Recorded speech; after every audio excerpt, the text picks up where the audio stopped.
Hey everyone, welcome to Conspirituality's weekly bonus episode. We found that we had so much material for our Thursday podcast that we've decided to save some of our interviews, insights, and ideas for this weekly transmission. You can find links to our social media channels on Instagram, Facebook, and YouTube at conspirituality.net, where we house all of our episodes, show notes, and resource pages as well. We also have a lot of projects we'd like to get to, so if you appreciate the podcast, please consider supporting us at patreon.com/conspirituality, where patrons get access to further bonus material every weekend.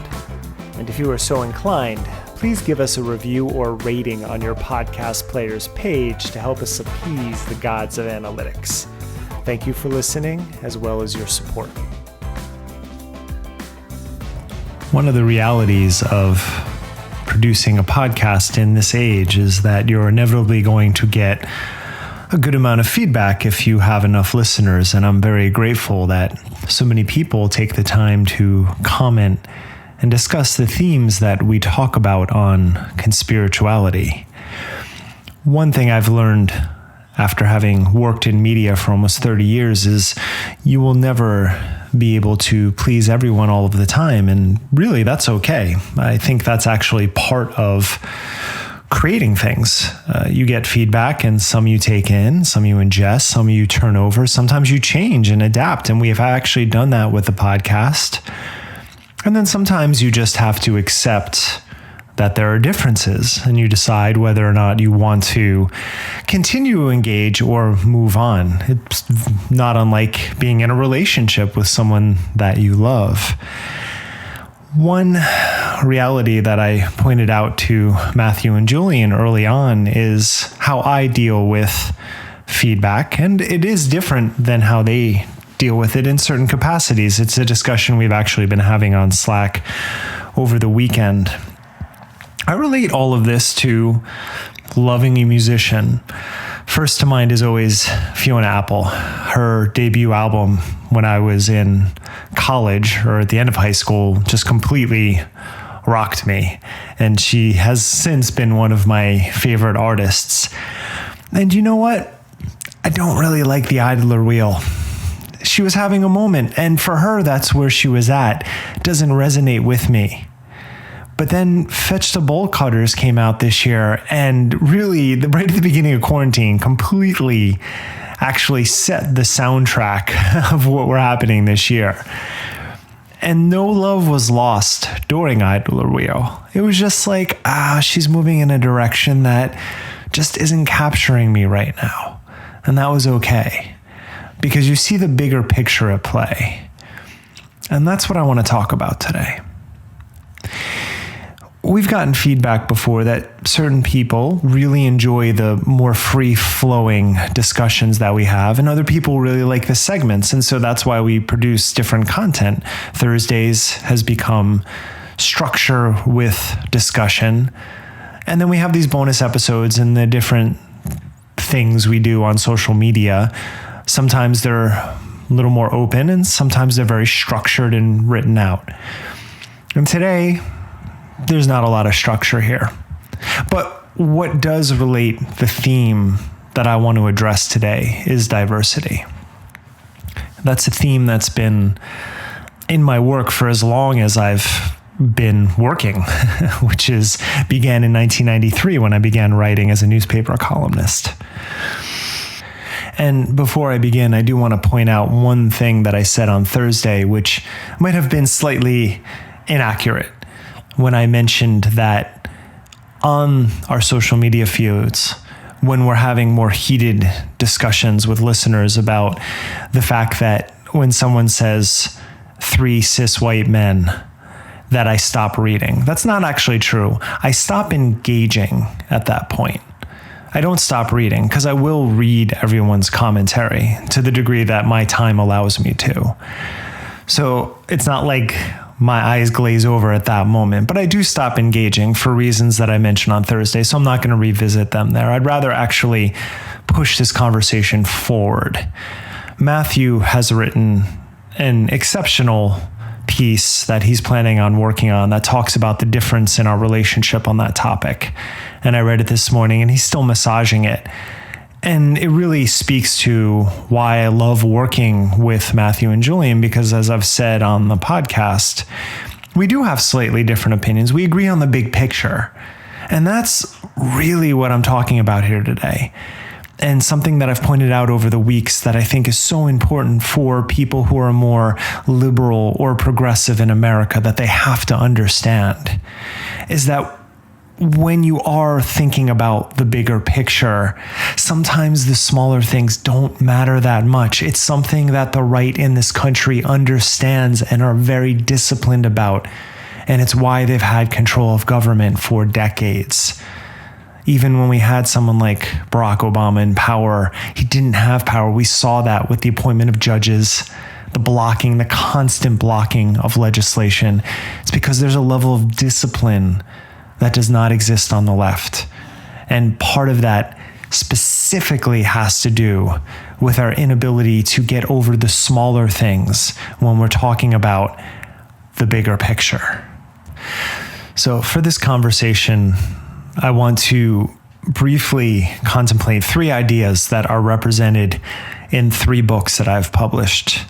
In 2005, Global Beat Fusion, The History of the Future of Music. In 2017, Whole Motion, Training Your Brain and Body for Optimal Health. And just last month, Hero's Dose, The Case for Psychedelics in Ritual and Therapy. Let's begin with music.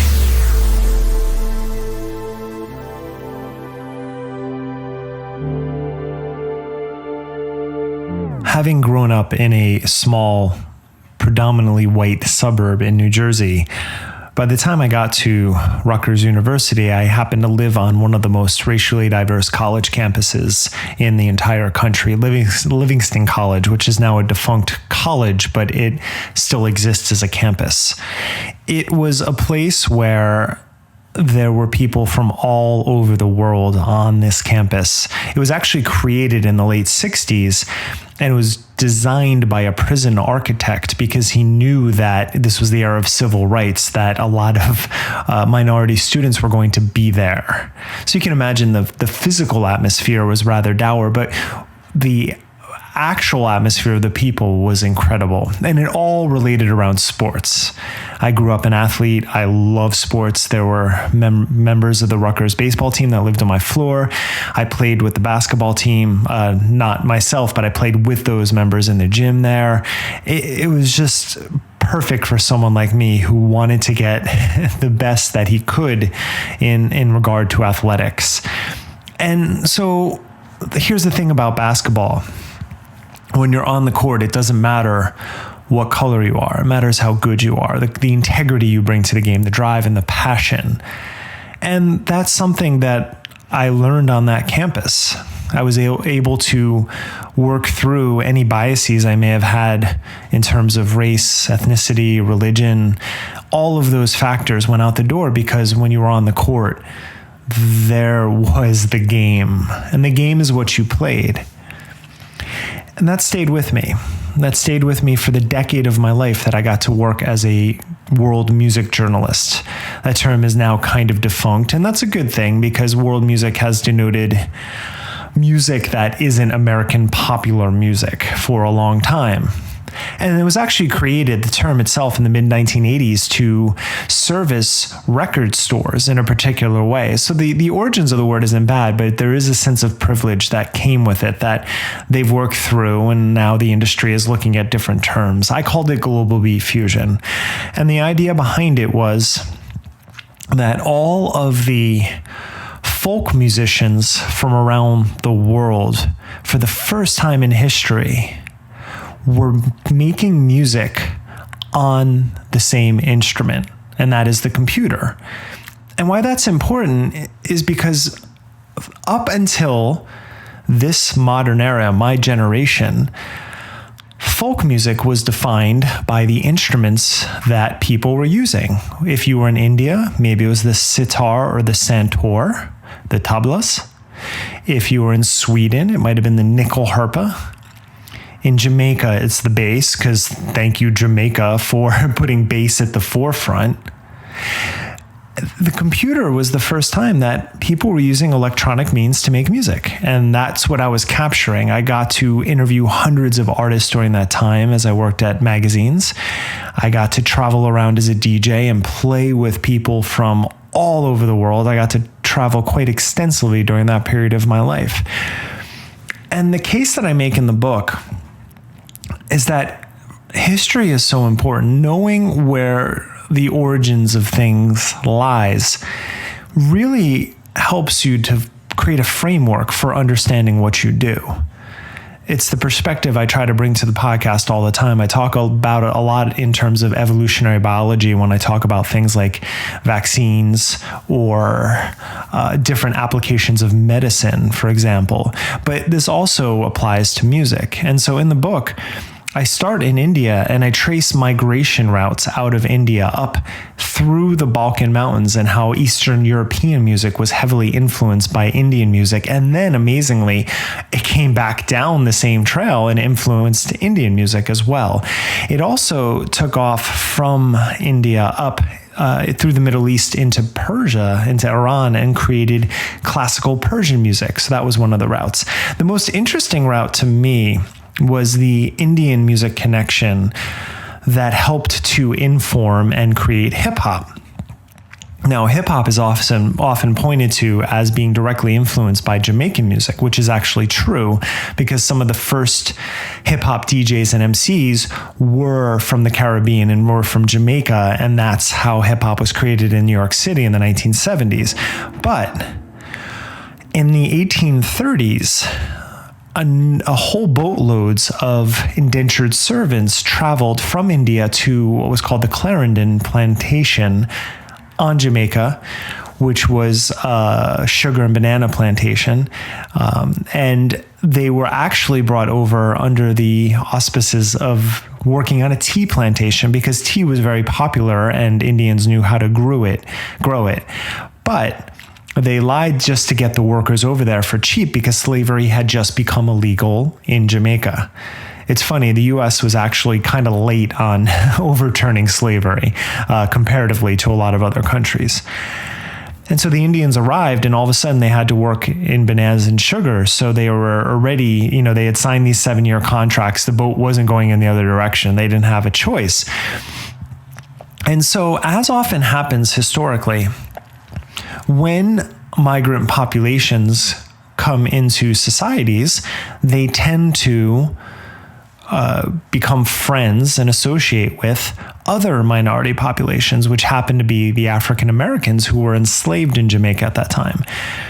And over the decades, what would become known as the Nyabingi communities, which would eventually become the Rastafarians, was very influenced by the Indian culture. And a few of the things that they brought were marijuana, which didn't exist in Jamaica before that. So if you think about Bob Marley and marijuana and cannabis, that was actually coming from India. They brought the idea of karma. So if you also think about the African Americans were predominantly Christian on the island, and it's very exemplified in their devotion to Ali Selassie, because there's a lot of Christian mythology that is used, biblical mythology specifically, that is used in the creation of the Rasta. But the idea of karma informed them with the idea of there being a life after this life. So it changed their mythology. They also brought the practice of dreadlocks, which was something that the sadhus had been doing for quite some time in India. Now, you'll usually hear it specifically related to Samson in the Bible, because when he was imprisoned, his hair became matted. But again, there's a difference between mythology and the social realities that cultures go through when they're growing. And so there is a number of habits or practices that were brought over, and the music also became part of it. But if we think about how the patterns move, and the influences that we have. If you look at Rasta mythology and what has created reggae music, it is very Indian in nature. And all of the storytelling that occurred and the poetry and, again, the marijuana and the dreadlocks and the rebellion against the government and the powers that be, all of those things are embedded in the cultures of the Indians who were transported all over the Caribbean and influenced those cultures as well. That just shows the importance of diversity of thought, diversity of culture, of religion, and how really this also is indicative. I mentioned it briefly in the last episode about flamenco music, which also has roots in India as well. And of course, we can also talk about the exchange between Africa and Indian music that occurred before those eras. But this isn't really a podcast about music. The point is, folk music has traditionally always been created by communities that were not in power. Reggae, Indian music, a lot of different Bhangra is a good example of that. Flamenco. We can look at tango music. We can look at the different Santeria musics around the Caribbean and South America.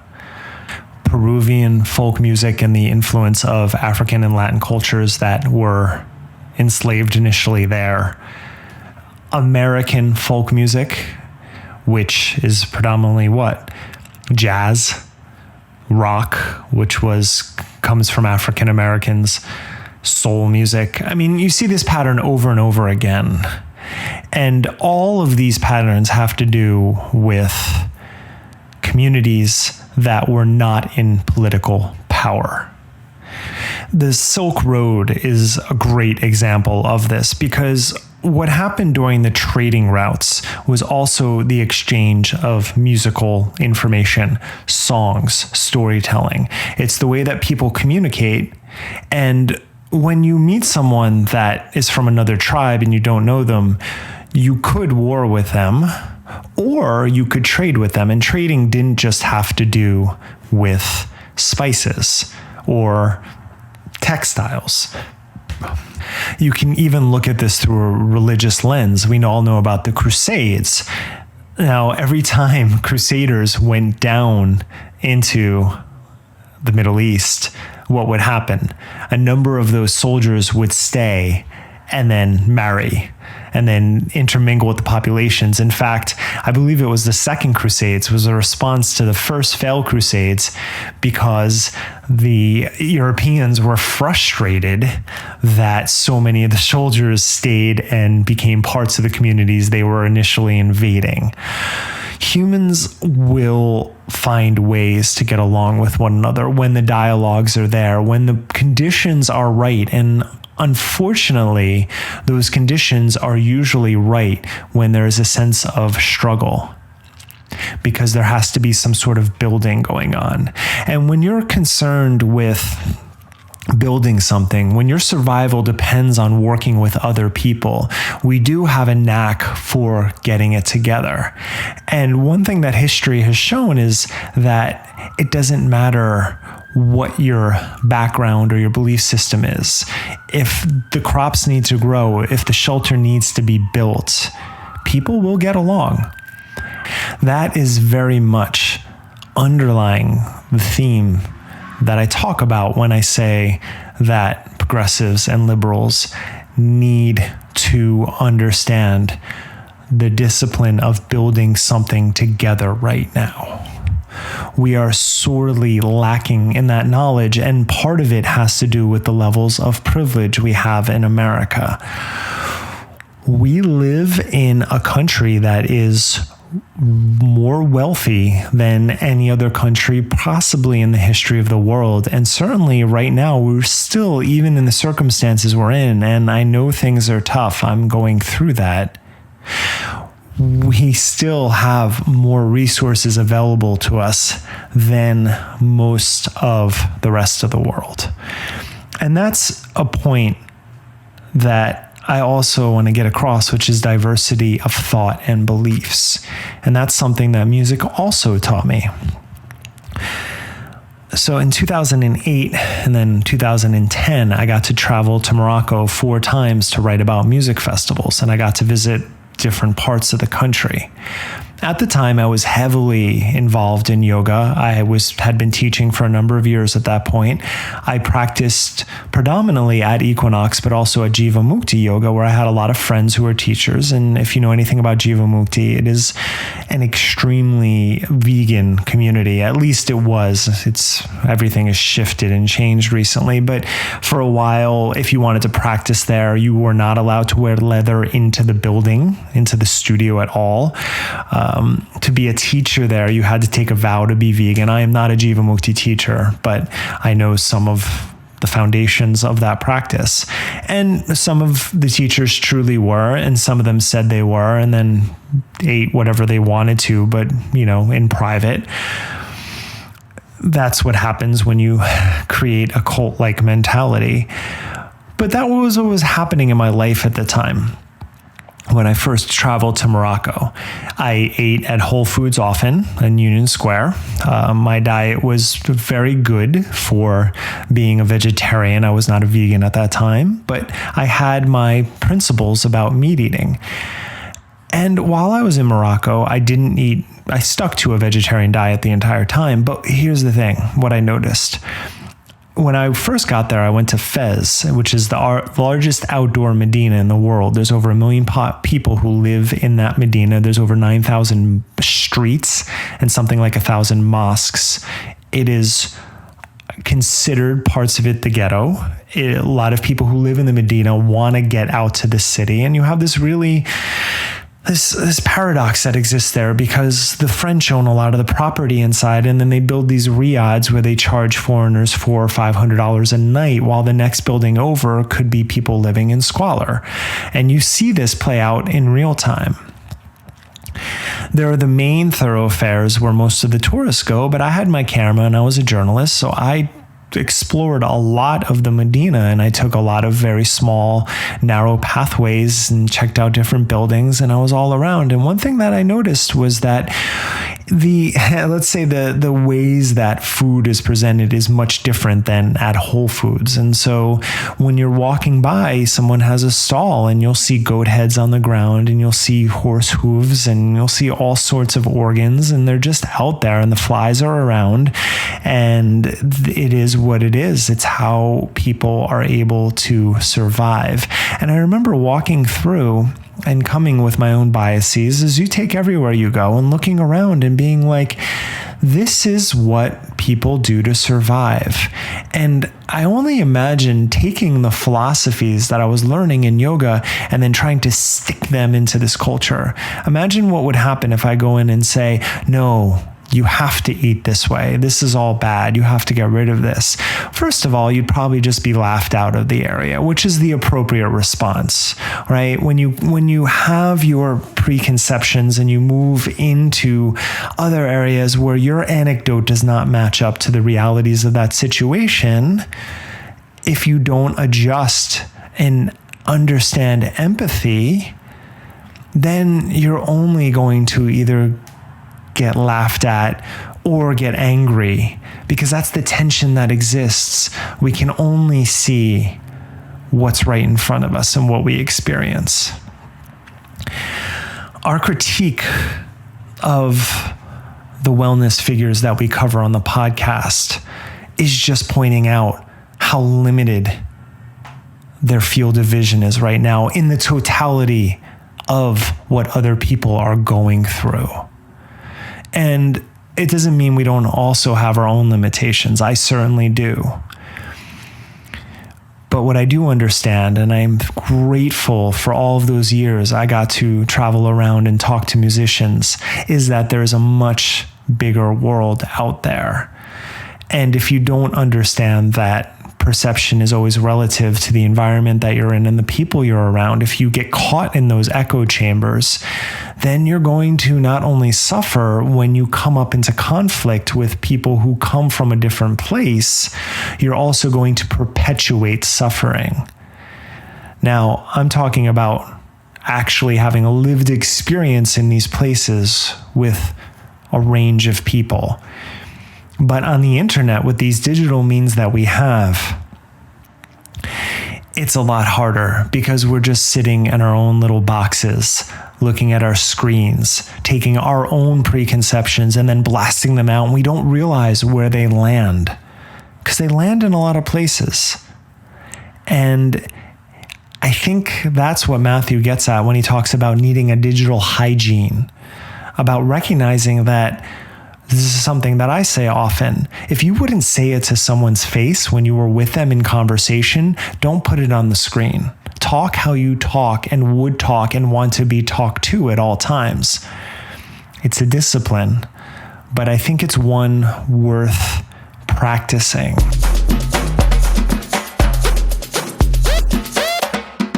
At some point in my career in music, you realize that surviving as a music journalist is a very limited occupation. And I've always made my career out of a number of different things that I love doing. So yoga and teaching fitness, cycling, kettlebell training, all the things that I was teaching up until quarantine were very important to me because, as I said earlier, I grew up being athletic. I think that using my body is as important as using my brain. And in fact, that was what my 2017 book was about. The fact that when you're working out and training your body, you're also training your mind, your brain. It's not like these are different systems. Like when I'm reading a book, my posture doesn't matter, right? Like my body doesn't have anything to do with that knowledge that's coming into me. Or when I'm out swinging kettlebells or taking yoga class, like my brain is offline somewhere else. This is all part of Cartesian dualism. And it's partly why I've been an atheist for a long time, because that rift between mind and body is so frustrating. The ways that we treat our body through food, through the media that we ingest, through the exercise that we get, all affect the entire system. And so dualism is a pet peeve of mine. I used to go teach at the Hoboken YMCA, and I used to swim there a lot. And I remember every time I was doing laps, I'd look up and I'd see body, mind, and spirit. It was their motto, and it was just plastered everywhere right over the pool as well. And I just remember it's the same thing. They're all the same thing. And the more we spend saying, oh, well, this does this to one and then the other, it distracts us from understanding both the unity that is an animal, that is one animal, but also the unity that is all of the animals, the ecosystem and the environment that we live in. And diversity matters here too. I believe it was in the book Secret Life of Plants.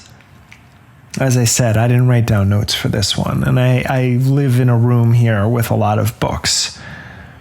But one of the points that was being made was that one of the worst things that we've ever done is lawns.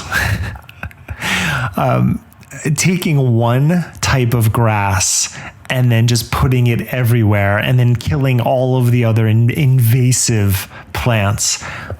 Like, what is a weed? How do we distinguish between a weed and a plant? You know, my wife, her mother is Thai, and she grew up in a small rural village in Thailand. And when she moved to America, and her father's American, she tells this story, and I think it worth sharing, that they would be driving sometimes, and her mother would have her father stop the car and jump out to cut down some weeds in certain areas of where they lived, because they weren't weeds, they were food.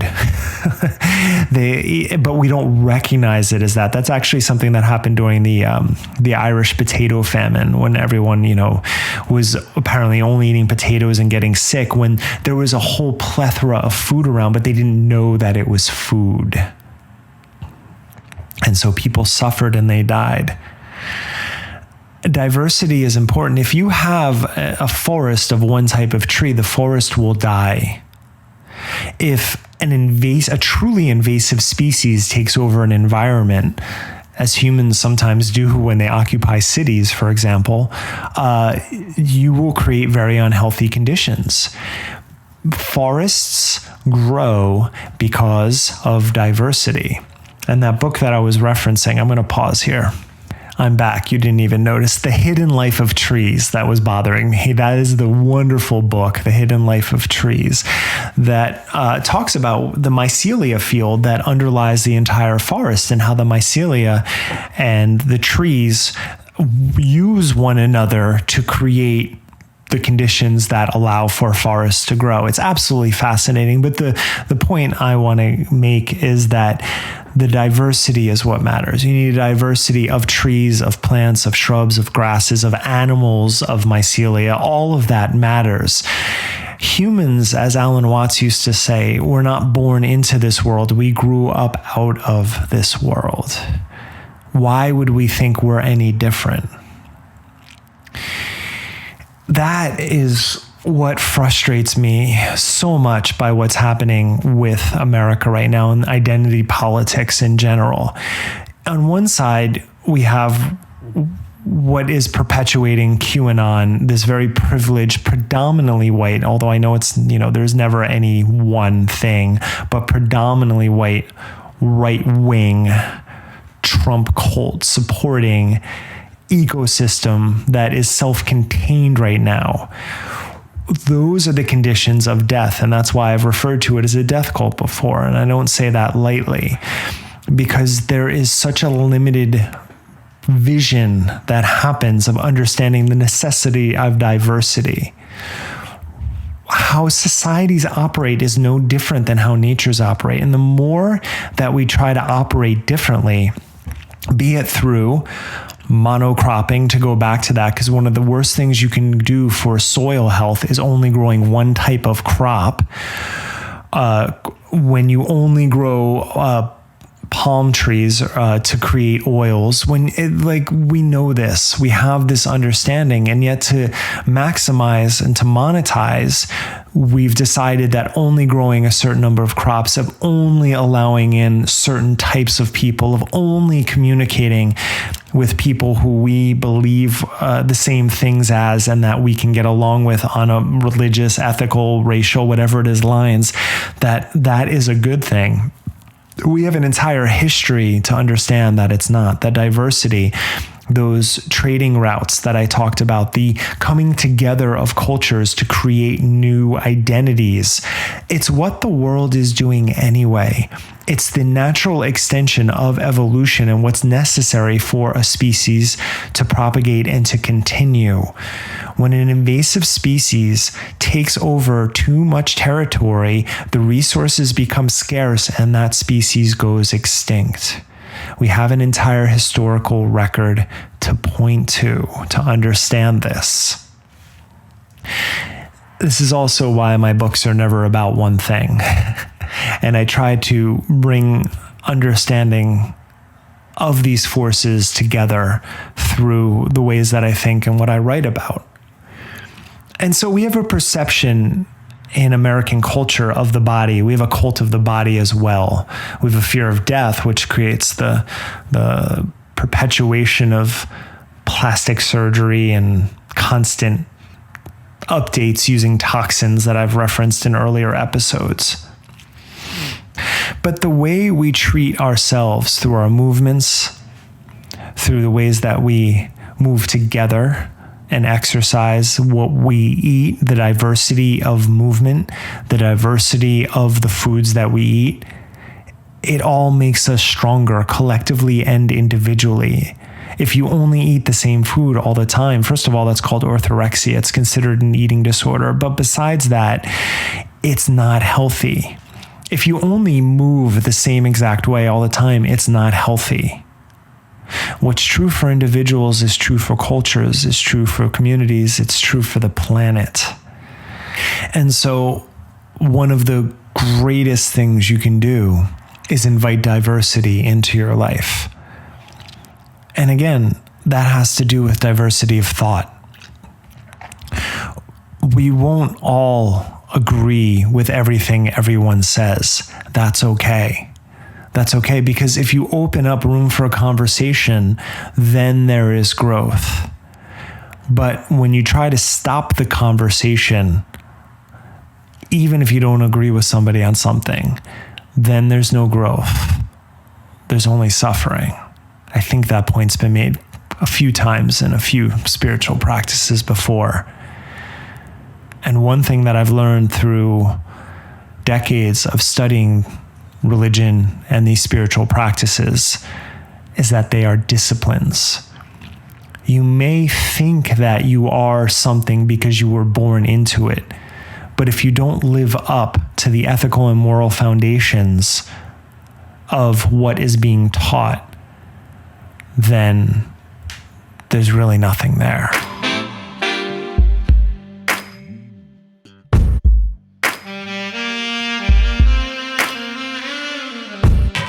I decided to write a book on psychedelics because they've been very important to me for a long time. What I talked about earlier about opening my mind to that diversity was very much tethered to my early experience with psychedelics. Psychedelics such as psilocybin and LSD and DMT and ayahuasca, peyote, iboga, the one I have not tried yet, they all shut down your brain's ego center, the parts of your brains that have to do with autobiography. These identities that we create, the construct of who we think we are, which again is always relative and always limited. When that goes offline and you are truly in the present moment, when you're able to experience what's going on in you and take it in without so many preconceptions, there's real room for growth. That's why I fell in love with the psychedelic ritual. It's why I think it's so powerful for treatment of depression, anxiety, addiction. It's showing efficacy in so many different ways right now. We should have caution. I've written this year a number of times about the botched ketamine trials that led to ketamine becoming legal for psychedelic, for therapeutic use. And as I argue, ketamine isn't actually a psychedelic. It's a dissociative and hallucinogen. And so people often label psychedelics as hallucinogens, but that was actually not the case. That was more of our own biases. So ketamine isn't a psychedelic. I did call it that years ago. And that's the thing about learning. You learn and then you adjust and you move on. And hopefully you become better and more understanding of topics like this. Originally, I started writing the book as a memoir about my uses, and there is memoir in the book. But most importantly, I realized early on that if I wanted to talk about why psychedelics could be used in mental health treatment, I had to understand why the current protocols are not working. And so I won't go on about the problems with antidepressants and benzodiazepines and SSRIs, but let's just say there are many, with the recognition that they have helped some people. In fact, I was on Xanax for my anxiety disorder for a short period of time, and it was very helpful to me. They were approved by the FDA for short-term usage. My problem predominantly has to do with their overprescribing and the fact that people are on them for years and decades when there's never been any clinical evidence that they're healthy for that. And in fact, the opposite, right? There's plenty of evidence that they're very damaging over the long term. That is all in the book. I don't want to get into that, but it is an important component of it. One piece of information, though, that I think is relevant is that the 1960s are usually pointed to, especially the mid to late 60s, as the psychedelic revolution, the summer of love, and all of that was going on. But at that time, way more Americans were on tranquilizers. So 1 in 3 American adults in 1967 or 68 were on a tranquilizer, compared to a much smaller number of people who were taking psychedelics, especially regularly. If you think about a tranquilizer, you probably take them daily. Psychedelics you don't do often. And so we put forward these ideas of substances as being dangerous. But the one thing that psychedelics, as I mentioned, opened me up to was that diversity of thought and ideas. And that's one of the reasons I would say that they're quite powerful medicine. just consider, to close here, why they might work for depression. A marker of depression is an inability to see yourself in a better situation in the future than you are right now. When you take an antidepressant, it's actually chemically changing how serotonin functions in your body. And as I said, there's a whole list of side effects that happens to that, but you're dulling sensations in a certain way. Psychedelics, some people have found relief from them after only one session. And the reason for that is when that part of their brain went offline that always associates this moment with forever so that they can't see getting out or past this moment, their mind is opened up to new possibilities. Now, I've always said that the work of psychedelics is done while you're sober. The ritual is the ritual, but it's what you do when you go out into the world that really matters. It's not dissimilar than to the Eucharist, for example. You know, you come, you have your wafer, and you move on, and you're in this moment, you feel very connected to your religion. And that's all fine. But if you're going to be a Christian, it's a 7-day-a-week occupation or discipline. It's not that 1 hour you go per week. It's what you do during that hour and then do the rest of the week that really matters. It's that information you take in and then apply when you go out there. This is true of all practices. And psychedelics just give you a little reset, a different perspective, a moment to sit back and say, you know what? Maybe this whole thing isn't all about me. Maybe there's something larger happening. What's one thing that's reported over and over again by people who do psychedelics? They felt that they were a part of the universe, that they were consumed by everything around them, that all of those distinctions that they made disappeared for a few hours. That they saw all these visions of things that were unified, how everything worked together. That is the opposite of our digital world, of so much of what we're experiencing right now. And what is that? It's actually a diversity of thought. You have a particular thought pattern that you live by, and then you have this moment where all of a sudden, an entire new world of possibility is opened up to you.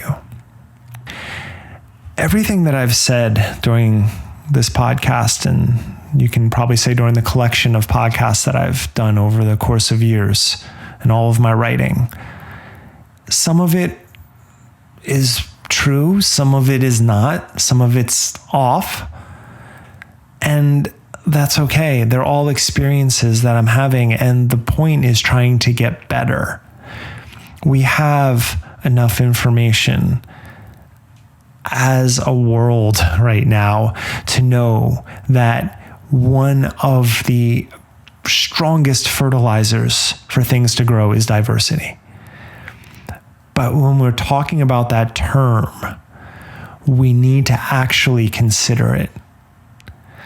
It is a diversity of thought, of opinions, of beliefs and ideas, of music, of foods, all the things we celebrate, but also the things that we don't celebrate because we cling tightly to these singular beliefs that construct our identity. And I think that's why I've taken to the study of the relationship between psychedelics and Buddhism, because while there is potentially some evidence that Buddha had a little cannabis, which is nice to wonder about,